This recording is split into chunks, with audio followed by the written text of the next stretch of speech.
আসসালামু আলাইকুম প্রিয় সপ্তম শ্রেণীর শিক্ষার্থীরা। সপ্তম শ্রেণীর বার্ষিক পরীক্ষার সাজেশনমূলক টিউটোরিয়ালে তোমাদেরকে স্বাগতম।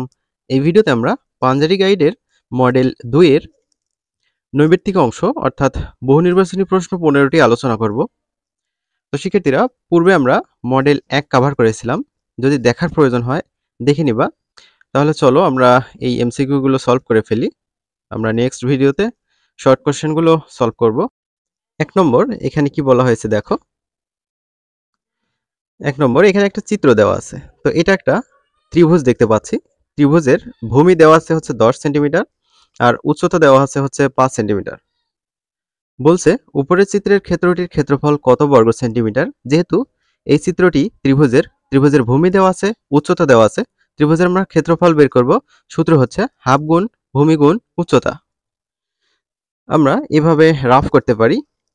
ত্রিভুজের ক্ষেত্রফল সমান হাফ গুণ ভূমি হচ্ছে 10 সেন্টিমিটার গুণ উচ্চতা হচ্ছে 5 সেন্টিমিটার। আমরা এই নিচের 2 দিয়ে উপরের 10কে কাটতে পারি, 5 হবে। এই 5 এর সাথে এই 5 গুণ করো, 5 5 25, অর্থাৎ এই যে খ নম্বর হবে সঠিক অ্যান্সার।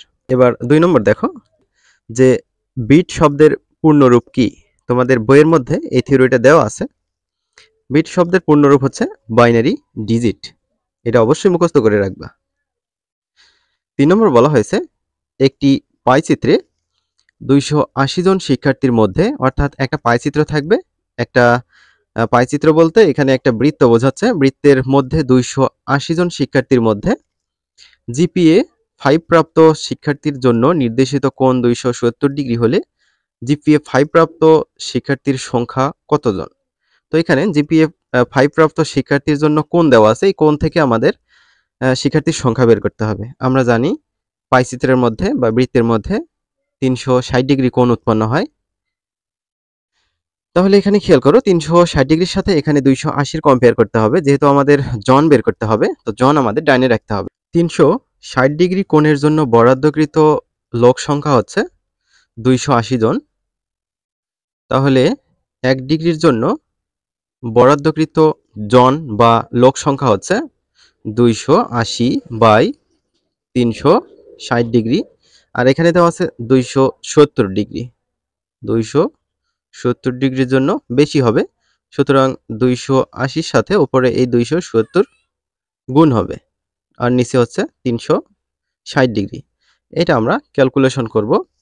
প্রথমে 280-র সাথে গুণ করতে হবে 270, সমান দিলাম।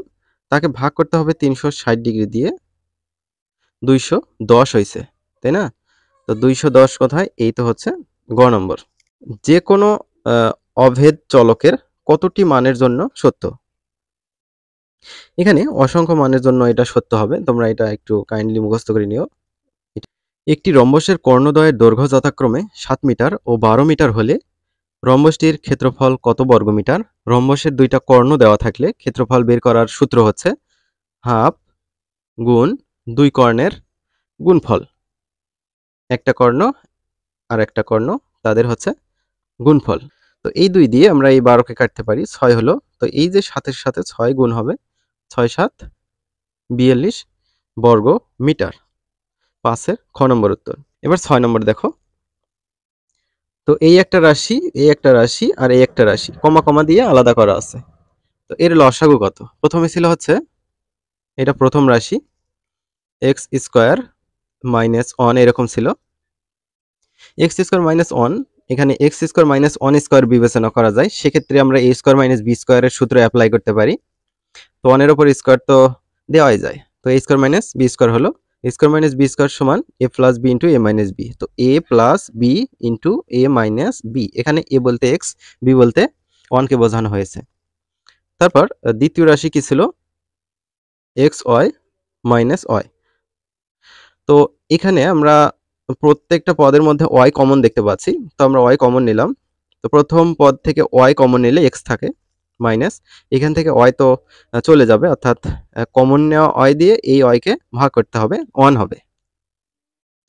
তো দ্বিতীয় রাশি হয়ে গেল। তৃতীয় রাশি দেখো, তৃতীয় রাশি হচ্ছে মিডল টার্ম করতে হবে, x square minus 2x plus 1।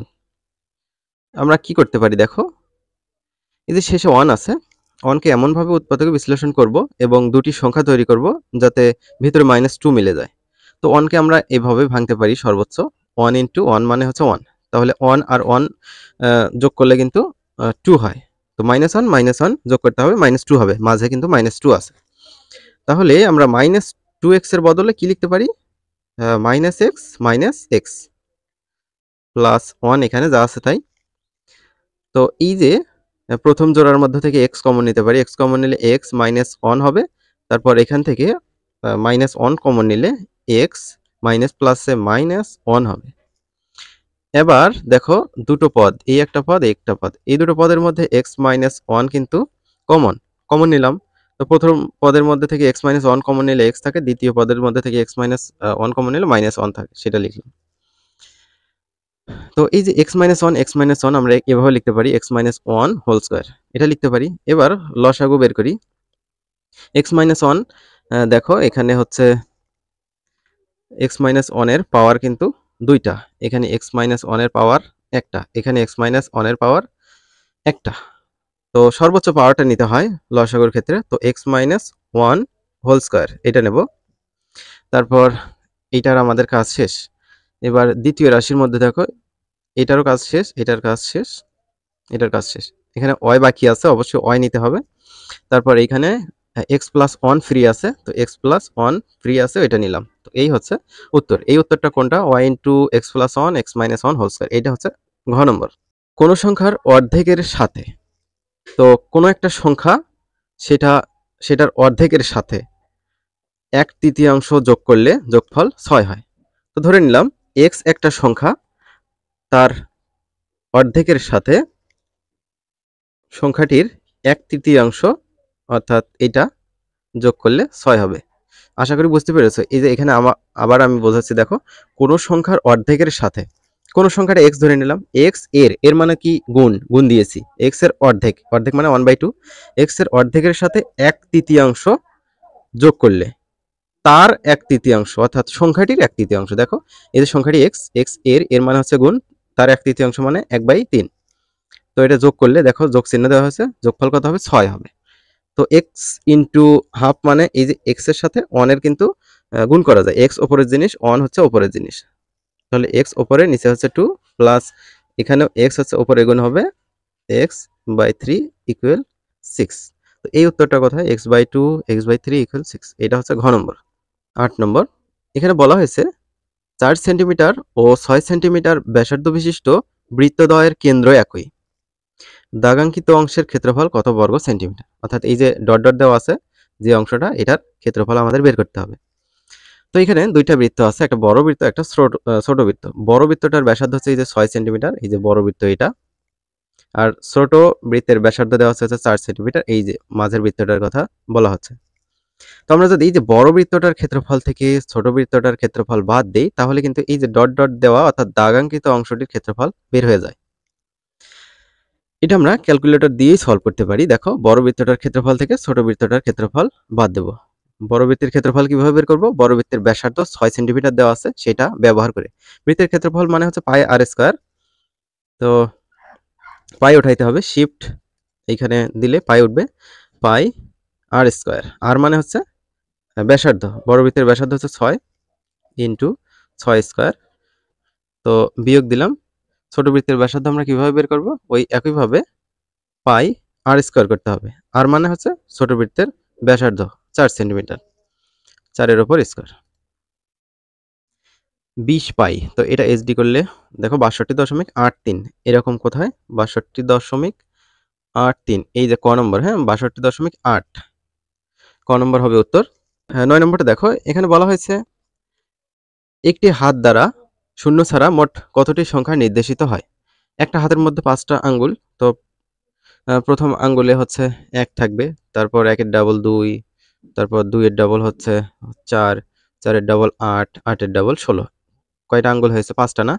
হ্যাঁ 1টা 2টা 3টা 4টা 5টা। তো এভাবে কিন্তু লিখতে হবে এই সিকোয়েন্সটা 1 2 4 8 16। তো এগুলো সবগুলো যোগ করে দাও। 16 আর 8 হচ্ছে 24, 24 আর 4 28, 28 আর 2 হচ্ছে 30, 30 আর 1 31।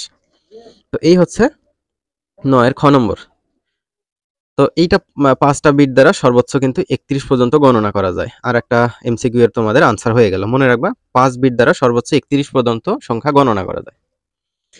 এখানে কি বলা হয়েছে 10 নম্বর দেখো, একটি কারখানায় প্রতিদিন 1 ঘন্টা কাজের জন্য 270 টাকা বিদ্যুৎ খরচ হয়। কারখানার জুন মাসের বৈদ্যুতিক বিল হচ্ছে 16,200 টাকা হলে মোট কত ঘন্টা কাজ হয়েছিল? তো এটা খুবই সহজ। দেখো, এই যে কারখানার জুন মাসের বৈদ্যুতিক বিল 16,200 টাকাকে যদি তুমি প্রতিদিন 1 ঘন্টা কাজের জন্য 270 টাকা দিয়ে ভাগ করো, তাহলেই মোট কত ঘন্টা কাজ হয়েছিল সেটা বের হয়ে যাবে। তোমাদের উত্তরটা দেখিয়ে দিই কিভাবে করবা।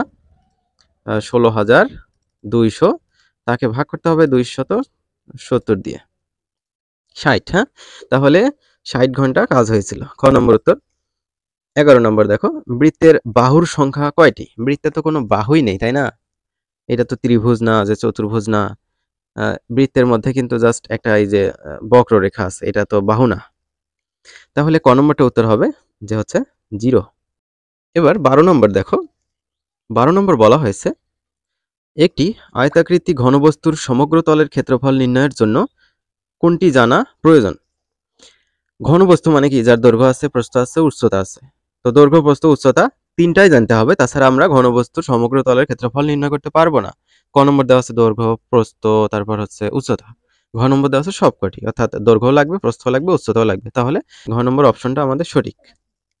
13 নম্বর কি বলা হয়েছে দেখো, এই যে 7m³ into x⁻6 minus 35m⁴ x² এর উৎপাদক কোনটি? তো এটা আমরা একটু উৎপাদকে বিশ্লেষণ করব। 7m³ x⁻6 তারপর মাইনাস 35m⁴ x²। আমরা কমন নেব, হ্যাঁ? এখানে দেখতে পাচ্ছি 7, এখানে 35। তো উভয়ের মধ্যে কিন্তু 7 কমন আছে, নিলাম। তারপর m³ আছে, এখানে m⁴ আছে। তাহলে উভয়ের মধ্যে কি আছে? মিনিমাম যেটা সেটা আছে, m³ আছে। তারপর এখানে x⁻6 আর এখানে x² আছে। তাহলে উভয়ের মধ্যে মিনিমাম তো x² তো আছে, তাই না? তো x² কমন নিলাম। আচ্ছা, ঠিক আছে।